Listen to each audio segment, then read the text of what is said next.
Kweli mimi nimekuwa mfuasi wa Raila Odinga na pia huyu Ruto mimi nilipigia kura. Sawa, nilipigia kura na yale ambayo nilitarajia kutoka kwake bado siyaona. Hivyo sasa mimi nasema wantamu kutokana na kwamba kile ambacho nilitarajia kiwe hakijakuwa. Bado tuko upande wa maombolezi. Kwa mfano Raila Odinga mkumbuka kuhusu nini? Mimi kusema kweli Raila Odinga ni kiungo muhimu katika nchi yetu ya Kenya. Na yale mambo ambayo hata hii watu wote wako hapa. Wako hapa kwa sababu ya Raila Odinga. Hata kama amekufa lakini matunda yake ndio tunakula. Hata wewe sasa unanioji au ungekuwa hapa Kweli. Nasikia? Kwa sababu nchi ikiwa na utawala mbaya na sheria mbaya basi hata utakuwa na ule ukandamizaji ya maneno. Utakuwa huwezi ongea. Yeah. Je, unaona upande wako ODM baada ya Raila Odinga kufariki, unaona nani anaweza kuchukua nafasi ya Raila Odinga katika ODM? Mimi kwa upande wangu kiongozi lazima uwe na nguvu, sio umri.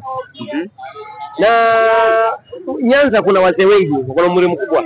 Ukiangalia na Bro Odinga, kuna Nyong'o, kuna huyu anaitwa nani huyu Orengo na wengine, si ndio? Lakini ukiangalia ni sawa, ni wakubwa. Wana uwezo ya kusimama vijana wakiwa wamechemuka, wakawatuliza na wakatulia, wakawatii kama vile Yesu alituliza maji baharini ikatii. Wana hiyo uwezo.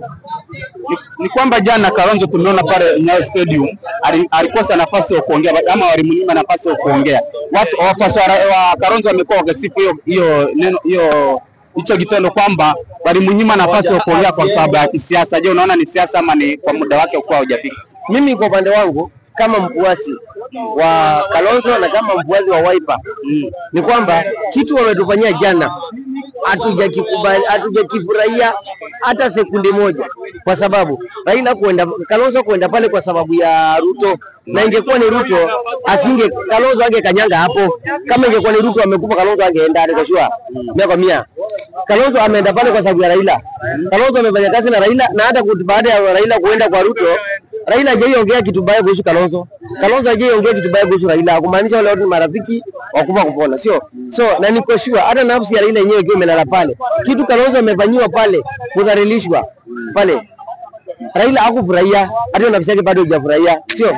Na kwa hivyo sisi kitu umetufanyia, mimi ningeadvise Kalonzo hata Bondo asiende, sio? Tumeona kwamba pia Gachagua alikosa kuhudhuria kwenda hapo kwa kumuomboleza Raila Odinga pale Nyayo Stadium. Ni kwamba kwa sababu yeye anasema ni alifanya makosa. Je, upande wako ni makosa? Upande wangu nashukuru hakuja kwa sababu hakuenda, kwa sababu haina haja uende mahali ukaibishwe ukadhalilishwe. Ikiwa already unyomevika, hakuna hata mmoja alipewa nafasi ya kuzungumza wa upinzani. Unasikia? Upinzani, Uhuru Kenyatta sio mpinzani kwa sababu hawani kitu yoyote.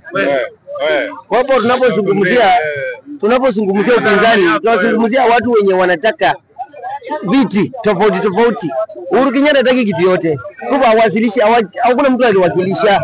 Sio?